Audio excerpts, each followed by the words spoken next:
Bon, tout d'abord, je vais dire que c'est une situation très malheureuse pour le pays, euh, pour la stabilité nationale. Euh, les événements de ces derniers jours n'ont pas vraiment reflété l'image réelle du Sénégal. Le Sénégal a toujours été respecté sur le plan continental, comme aujourd'hui nous avons vu aussi que le président Macky Sall, depuis qu'il est arrivé au pouvoir, a beaucoup fait en termes de diplomatie, qui fait qu'aujourd'hui nous siégeons au concert des Nations Unies. Donc voir le Sénégal basculer dans des émeutes pour juste une histoire privée qui aurait dû concerner deux personnes de nationalité sénégalaise. Donc je pense que c'est une situation très simple qui aurait dû être réglée au niveau de la justice, qui malheureusement a été instrumentalisée d'une manière ou d'une autre, qui fait qu'aujourd'hui les gens ont surfé un peu sur une vague de difficultés liées à la pandémie qui secoue le monde, qui sont aujourd'hui des réalités nationales et internationales. Donc le Sénégal n'est pas isolé au reste du monde. Et aujourd'hui, il y a eu un certain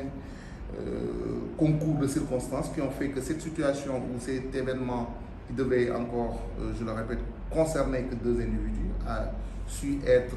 la braise ou bien l'étincelle qui a mis, entre guillemets, le feu dans le pays. Vous savez,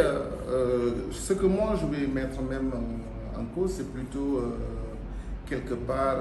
la maniabilité des politiques que nous sommes.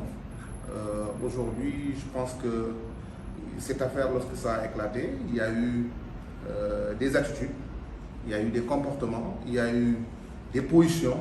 que les uns et les autres ont eues. Et moi, je ne m'offusque pas trop de l'attitude d'Ousmane Sonko ou bien de X ou de Y, parce que, encore une fois, je reste convaincu que le Sénégal est un peuple très mature, très mûr, et que nous autres hommes politiques qui pensons souvent balader le peuple, ce même peuple fera le point et tirera les enseignements nécessaires, et s'il y a des sanctions qui devront tomber, le peuple sanctionnera à sa... Nous avons choisi le président Macky Sall, d'abord à l'époque dans l'opposition, où à des moments où il n'était pas facile de cheminer avec lui, où il n'y avait pas de privilèges, où il n'y avait pas de poste à pouvoir, où il n'y avait pas, entre guillemets, de faveurs qui auraient pu être faites, parce qu'aujourd'hui c'est comme ça que les gens perçoivent la gestion étatique. Et ce qui fait qu'il est beaucoup plus facile de l'accompagner aujourd'hui qu'hier. Hier, au moment où il fallait traverser les périodes de disette, les périodes difficiles, nous l'avions choisi sur la base simple, sur une base qui s'appelle la valeur. Nous avons choisi de cheminer avec cet homme sur ces bases-là, qui font qu'aujourd'hui, nous restons convaincus que l'homme que nous avions choisi en 2009, lors de la création de l'Alliance pour la République, a un minimum, je dis bien un minimum, de scrupules qui fait que l'action politique ou la chose politique en soi ne peut pas justifier de descendre à un certain niveau de bassesse. Donc cette théorie de complot qui a été agitée par Ousmane Sonko et son camp a été pour nous très vite, comment dirais-je, perçue comme une insulte à l'intelligence des Sénégalais.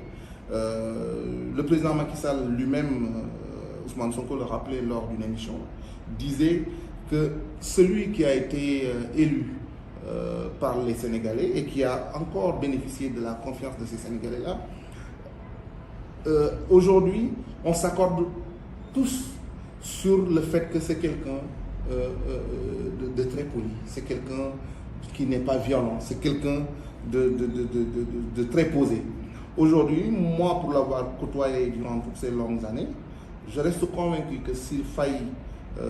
aller à ce niveau pour se maintenir au pouvoir, je ne pense pas que le président soit assez disposé à jouer ce sale boulot pour encore